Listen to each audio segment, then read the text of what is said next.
Assalamu alaikum students. My name is Dr. Nimra and the new topic that we have started under pharmacognosy subject is resins. ठीक है, तो previous lectures में हमने discuss किया था कि रेजिन्स होते क्या हैं. रेजिन्स क्या है? Basically complex mixture of compounds होते हैं, लाइक रेजिन अल्कोहल का मिक्सचर होता है, रेजिन एसिड का या रेजिन फिनोल का. ठीक है. देन हमने देखा था क्लासिफिकेशन ऑफ रेजिन्स, वो थी बाल्सम्स होते हैं, ओलियो रेजिन्स होते हैं, गम रेजिन्स और ओलियो गम रेजिन्स. ठीक है. अब जो आज का मेन टॉपिक है वो हमने कुछ ड्रग्स को डिस्कस करना है जिनके अंदर रेजिन्स वगैरह प्रेजेंट होते हैं. ठीक है. तो फर्स्ट ड्रग है आपके पास टोलू बाल्सम. टोलू बाल्सम है आपके पास, इसका केमिकल क्लास क्या है? रेजिन से बिलोंग करती है. देन हमने देखना है इसका बायोलॉजिकल सोर्स क्या है.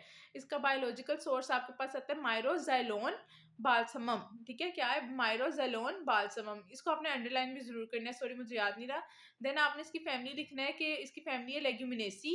और ये किसकी केमिकल कॉन्स्टिट्यूएंट, इसमें कौन कौन से, इसमें फेरोलिक एसिड प्रेजेंट है, स्टायरीन प्रेजेंट है और वेनिलिन प्रेजेंट है, किसमें? टोलू बाल्सम में. ठीक है.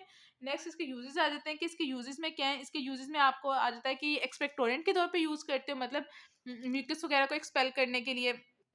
इसको आप एज ए एंटीसेप्टिक भी यूज कर सकते हो. एंटीसेप्टिक मतलब जर्म्स वगैरह को किल करने के लिए. और आप इसको डिफरेंट फार्मास्यूटिकल प्रिपरेशंस में एज अ फ्लेवरिंग एजेंट भी यूज कर सकते हो. ठीक है. फ्लेवरिंग एजेंट इस तरह यूज कर सकते हो, देखिए कुछ ऐसी ड्रग्स हैं जिनका बिटर टेस्ट होता है, आप उस बिटर टेस्ट को मास्क करने के लिए कुछ फ्लेवरिंग एजेंट्स ऐड करते हो. ठीक है, ताकि उसका वो जो बिटर टेस्ट है वो आपको फील ना हो, तो आप ये टोलू बाल्सम को as a flavouring agent add कर सकते हो. ठीक है. नेक्स्ट सेकंड ड्रग आती है आपके पास मेट्राबेंजोइन. ड्रग का नेम क्या है? स्मेट्राबेंजोइन. और ये केमिकल क्लास इसकी कौन सी है? रेजिन. इसका बायोलॉजिकल सोर्स क्या है? स्टायरेक्स बेंजोइन. ठीक है, मतलब अगर आप इंसीजंस ऑफ द स्टेम करोगे, इंसीजंस का मतलब मैंने आपको बताया था कट्स वगैरह लगाओगे अगर आप स्टेम में, तो उसमें से कुछ चीज एक्सुडेट आउट होंगी. ठीक है. और रेजिन्स तो बेसिकली एक्सुडेशन ही होते हैं ना. तो स्टायरेक्स बेंजोइन की इंसीजंस करोगे अगर आप स्टेम की, तो आपके पास स्मेट्राबेंजोइन आपको obtain हो जाएगा. ठीक है. मतलब जो एक्सुड्यूट होगा वो स्मेट्राबेंजोइन होगा. देन इसकी फैमिली आती है कि किस फैमिली से बिलोंग करता है, तो स्मेट्राबेंजोइन आपके पास टायरेसी फैमिली से बिलोंग करता है. इसके केमिकल कॉन्स्टिट्यूएंट्स में आपके पास आ जाता है बाल्सेमिक एसिड आ जाता है, बेंजोइक एसिड आ जाता है, और आपके बेंजोइन एसिड आ सकता है या फिर सिनेमिक एसिड आ सकता है. ठीक है.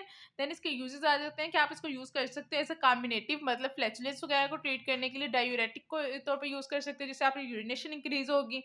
देन आप इसको एक कंपाउंड बनाने के लिए भी यूज कर सकते हैं, जिसका मतलब कंपाउंड बेंजोइन टिंक्चर बनाने के लिए भी आप इसको यूज कर सकते हो, स्मेट्राबेंजोइन को. देन आप इसको कॉस्मेटिक्स में भी यूज कर सकते हो. ठीक है.